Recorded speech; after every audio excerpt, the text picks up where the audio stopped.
السلام علیکم۔ آج ہم جماعت قوم اسلامیت کے باب ہفتم اسلامی تعلیمات اور عصر حاضر کے تقاضے اثر کہتے ہیں زمانے کو حاضر موجودہ زمانے کے تقاضے۔ سبق نمبر 1 صحت و تندرستی کے بارے میں جانیں گے۔ اب ہم اس سبق میں جانیں گے کہ اس سبق کے اندر ہمیں کیا کیا ملے گا۔ اس سبق میں ہمیں ملے گا حفظان صحت کی اہمیت اور اس کے اصول، یعنی اگر ہم صحت مند رہنا چاہتے ہیں تو اس کے لیے ہمیں کن اصولوں کو اپنانا چاہیے اور اس کی صحت مند رہنے کی اہمیت کیا ہے۔ ہم اپنے خود کی ذاتی صفائی کس طرح رکھ سکتے ہیں، حفظان صحت کے اصولوں پر عمل کر کے بیماریوں سے کس طرح بچ سکتے ہیں۔ تو آئیے چلتے ہیں سبق کی طرف۔ اسلام اور صحت۔ اسلام میں صحت کیا ہے؟ حفظان صحت سے مراد ایسے اصول ہیں جنہیں ہم صحت کی حفاظت کے لیے اپناتے ہیں۔ اسلام ایک مکمل دین ہے جو ہماری زندگی کے ہر پہلو میں رہنمائی کرتا ہے۔ اللہ تعالیٰ نے انسان کو جو نعمتیں عطا کی ہیں ان میں سے ایک بڑی نعمت صحت ہے۔ ٹھیک ہے، اللہ تعالیٰ نے جتنی بھی انسانوں کو نعمتیں عطا کی ہیں ان میں سب سے بڑی نعمت صحت ہے۔ جب انسان صحت مند رہتا ہے تو وہ ہر کام اپنا بخوبی انجام دیتا ہے۔ اچھی صحت ہونے سے انسان اپنے روزمرہ کے کام کاج اچھی طرح کر سکتا ہے۔ ٹھیک ہے، وہی بات کہ جب انسان کی صحت اچھی ہوگی تو وہ اپنے کام بھی اچھی طرح کر سکے گا۔ اللہ تعالیٰ نے اچھی صحت و تندرستی کے لیے ہمیں حفظان صحت کے اصولوں پر عمل کرنے کا حکم دیا ہے۔ ٹھیک ہے، وہ اصول کیا ہیں، ان پر کس طرح ہم عمل کر سکتے ہیں، اس سبق میں ہم جانیں گے۔ اسلامی عبادات کے انسانی صحت پر نہایت اچھے اثرات مرتب ہوتے ہیں۔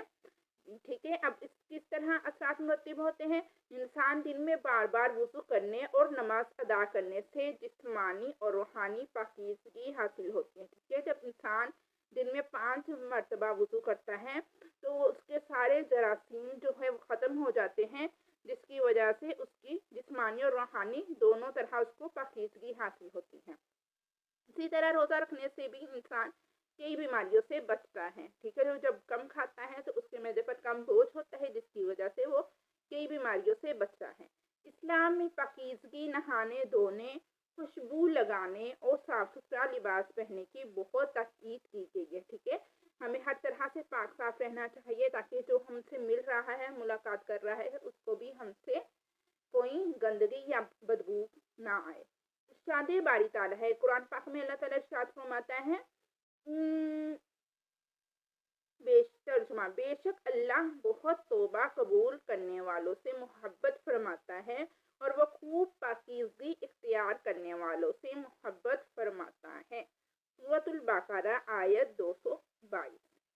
ٹھیک ہے، اللہ تعالیٰ نے قرآن پاک میں کیا فرمایا ہے کہ اللہ تعالیٰ توبہ قبول کرنے والوں سے محبت کرتا ہے اور جو پاکیزگی اختیار کرتے ہیں ان سے بھی اللہ تعالیٰ محبت کرتا ہے۔ حفظان صحت کی اہمیت کیا ہے اور اس کے اصول کیا ہیں؟ اسلام میں اپنی صحت کا خیال رکھنے کی خاص اہمیت ہے۔ ٹھیک ہے، خود اپنی صحت کا خیال رکھیں۔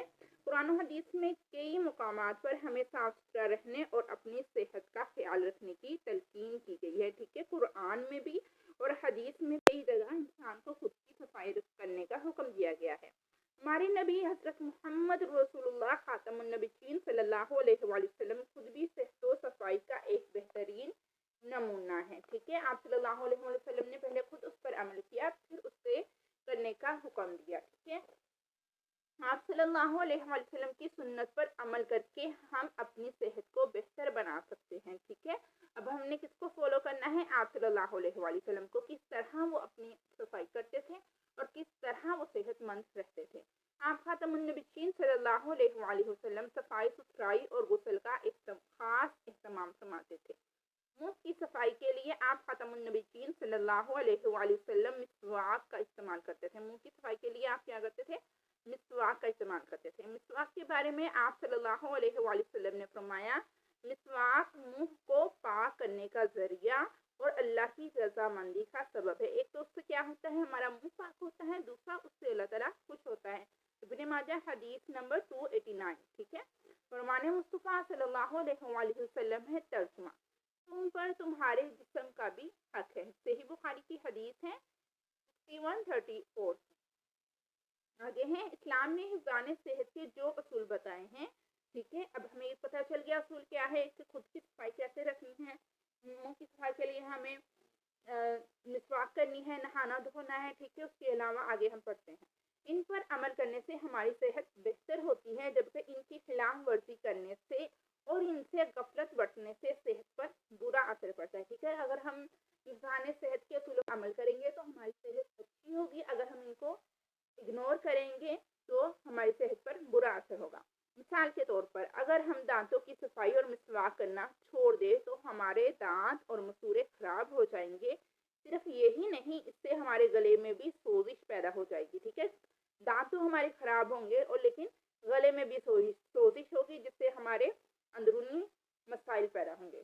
اسی طرح اگر ہم ناخن نہیں تراشیں گے تو ان میں جمع ہونے والی میل کی گندگی کی وجہ سے ہم بیمار پڑ سکتے ہیں۔ اسی طرح بال کٹوانا اور ان کی صفائی کا خاص خیال رکھنا بہت ضروری ہے، ٹھیک ہے۔ پورے جسم کی ہر ایک حصے کا ہم نے پوری طرح سے خیال رکھنا ہے اور اس کی صفائی کرنی ہے، ٹھیک ہے۔ آگے ہے ارشاد نبوی صلی اللہ علیہ وآلہ وسلم کے مطابق ہمیں رات کو جلدی سونا چاہیے، ٹھیک ہے۔ صحت مند زندگی کا ایک اصول یہ بھی ہے کہ رات کو جلدی سونا اور صبح جلدی اٹھنا چاہیے، کیونکہ مناسب نیند بھی حفظان صحت کے لیے ضروری ہے۔ دوپہر کے کھانے کے بعد کچھ دیر آرام کرنا بھی سنت ہے، جسے قیلولہ کہتے ہیں۔ کیا کہتے ہیں اس کو؟ قیلولہ۔ جب دوپہر کا کھانا کھایا جائے تو اس کے بعد سونے کو قیلولہ کہتے ہیں۔ جسم کی صفائی کے لیے غسل کرنا چاہیے، ٹھیک ہے۔ جسم کو صاف کرنے کے لیے ہمیں کیا کرنا چاہیے؟ غسل کرنا چاہیے۔ صاف ستھرا لباس پہننا چاہیے۔ اچھی صحت اور تندرست رہنے کے لیے ورزش نہایت ضروری ہے۔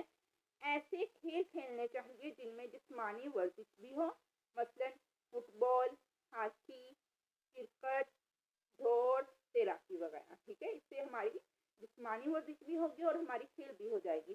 جبکہ ان کھیلوں سے اجتناب کرنا چاہیے جو ذہنی تناؤ کا باعث بنتے ہیں، جیسے ویڈیو گیمز وغیرہ۔ ہمیں معلوم ہونا چاہیے کہ موبائل اور ٹیلی ویژن وغیرہ کا کثرت سے استعمال وقت اور صحت کے نقصان کا سبب ہے، ٹھیک ہے۔ ایک تو اس سے وقت کا ضیاع ہوتا ہے اور دوسرا ہماری صحت پر برا اثر پڑتا ہے۔ صحت مند رہنے کے لیے اسلام کا اصول کیا ہے؟ اسلام کا اصول ہے کہ صحت مند، حلال اور متوازن غذا کا اہتمام کیا جائے۔ صحت مند رہنے کے لیے سب سے پہلے ہمیں کس چیز کا خیال رکھنا چاہیے کہ حلال کھانا کھائیں اور متوازن کھائیں۔ کھانے پینے میں اعتدال سے کام لیا جائے، ٹھیک ہے۔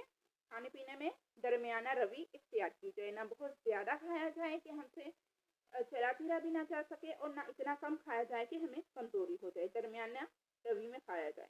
ہمیشہ ایسی چیزیں کھانی چاہیے جو صحت و تندرستی کے لیے اچھی ہوتی ہے، جبکہ بازار کی غیر معیاری چیزوں سے پرہیز کرنا چاہیے۔ صحت و تندرستی کے ان اصولوں پر عمل کرنے سے ہم نہ صرف اللہ تعالیٰ اور اس کے رسول صلی اللہ علیہ وآلہ وسلم کو راضی کر سکتے ہیں بلکہ اپنی صحت کو بھی بہتر بنا سکتے ہیں۔ اس لیے ہمیں چاہیے کہ ہم حفظان صحت کے اصولوں کا خاص خیال رکھیں اور اچھی صحت کی بدولت اچھے مسلمان اور شہری بنیں۔ صحت مند کھیلوں کے نام، ٹھیک ہے۔ یہ صحت مند کھیلنے ہیں گھڑ سواری، ہاکی، تیر اندازی، کرکٹ، تیراکی، بیڈمنٹن، دوڑ، سائیکلنگ، فٹ بال وغیرہ۔ امید ہے آپ کو آج کی ویڈیو پسند آئی ہوگی۔ مزید اسباب کی ویڈیو دیکھنے کے لیے چینل کو لائک، شیئر اینڈ سبسکرائب کریں۔ اللہ حافظ۔